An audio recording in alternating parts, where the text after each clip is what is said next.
नमस्कार बंधुओं, आज हम आपको कार्तिक महात्म के नवम अध्याय की कथा सुनाएंगे, जिसमें भगवान विष्णु और देवी वृंदा की कथा है। प्रेम से श्रवण करें। जब वृंदा ने स्वप्न में देखा कि उसका पति सारे शरीर पर तेल लगाकर नंगा शरीर भैंस पर सवार होकर दक्षिण दिशा की ओर प्रेतों के साथ जा रहा है। पति कौन? वृंदा का जलंधर। वह स्वप्न देख उसे बड़ी चिंता हुई और वह उसे अटारी तथा गौशाला कहीं भी विश्राम नहीं मिला। तब वह एक वन से दूसरे वन में चली गई।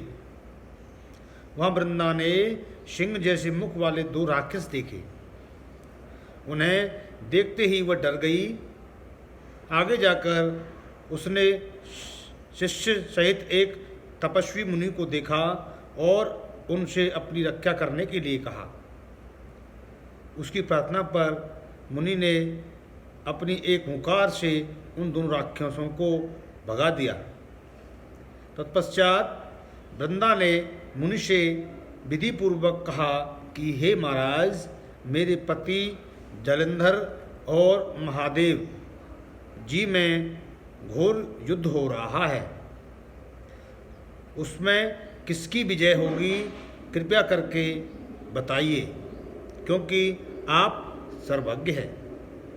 यह सुनकर मुनि ने ऊपर को देखा। उसी समय दो बंदरों ने आकर मुनि को प्रणाम किया और मुनि के संकेत पर वे दोनों बंदर वहाँ से चले गए। फिर थोड़ी देर बाद वे दोनों आकाश की ओर से आए और उन्होंने वहाँ जालंधर दैत्य का सिर और धड़ लाकर फेंक दिया। वृंदा अपने पति के मृत शरीर को देखकर बहुत दुखी हुई और रोने लगी। तत्पश्चात मूर्छित होकर पृथ्वी पर गिर पड़ी। मुनि ने अपने कमंडल से उस पर जल छिड़का तो उसे कुछ चेतना आई। तब वह पुनः विलाप करती हुई मुनि से बोली कि महाराज, जिसने देव, गंधर्व और विष्णु सहित तीनों लोकों को जीत लिया, वह शिव के हाथों कैसे मारा गया? हे मुने, आप बड़े सामर्थ्यवान हैं। किसी प्रकार मेरे पति को फिर से जीवित कर दीजिए।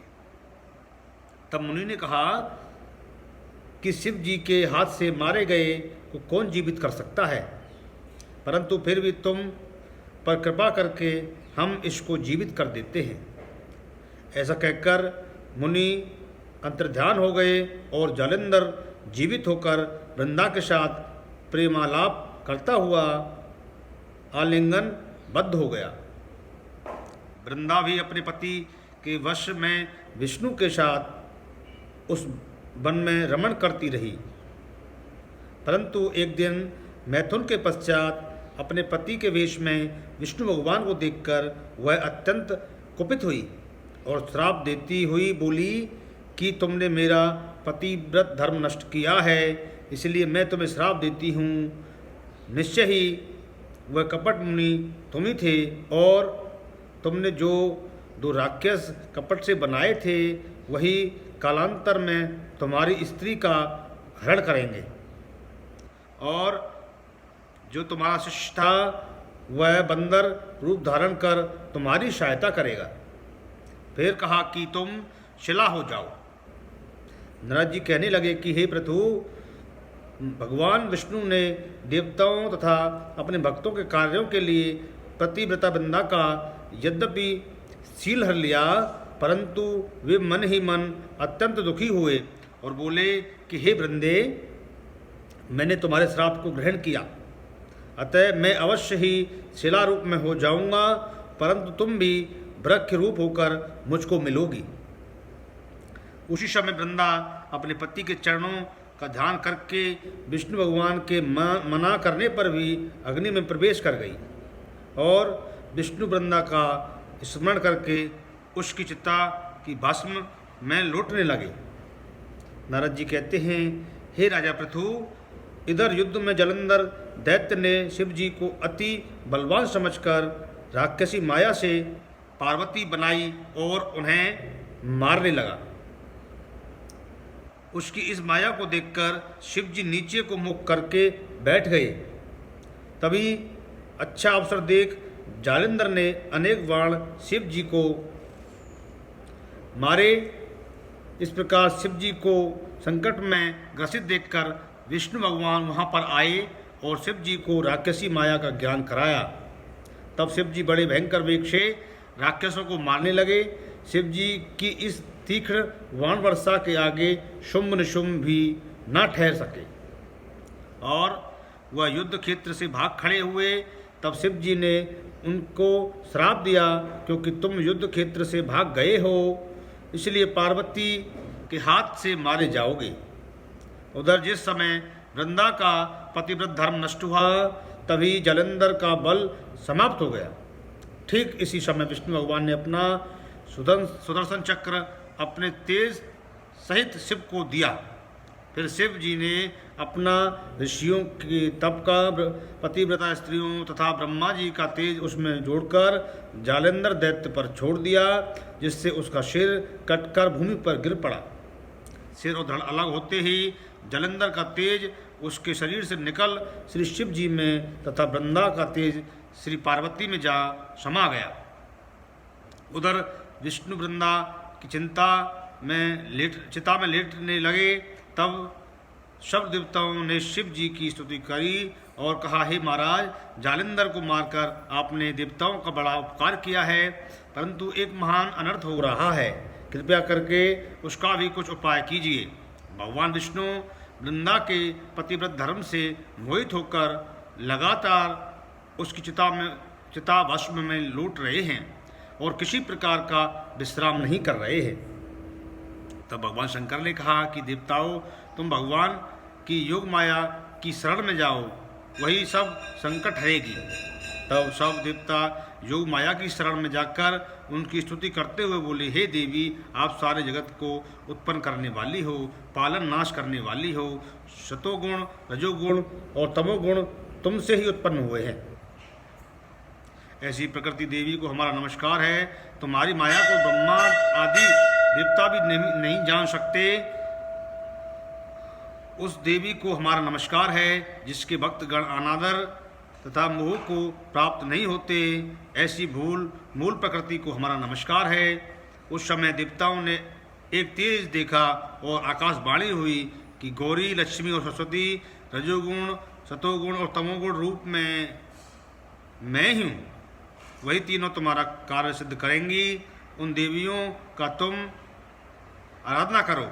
फिर उन तीनों देवियों ने प्रकट होकर 3 बीज दिए और कहा कि इन तीनों बीजों को जहाँ पर विष्णु भगवान हैं जाकर बो दो और अपना कार्य सिद्ध करो। देवताओं ने तीनों बीज ले जाकर जहाँ पर वृंदा की चिता पर भगवान लेट रहे थे जाकर बो दिए। उन तीनों बीजों से 3 वृक्ष उत्पन्न हुए।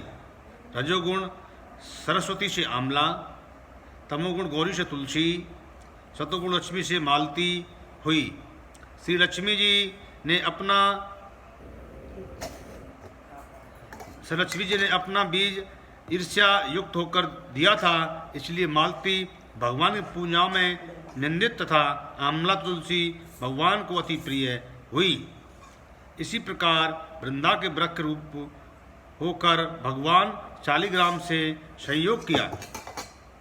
इसी कारण कार्तिक के उद्यापन में भगवान की पूजा तुलसी के फूल में होती है।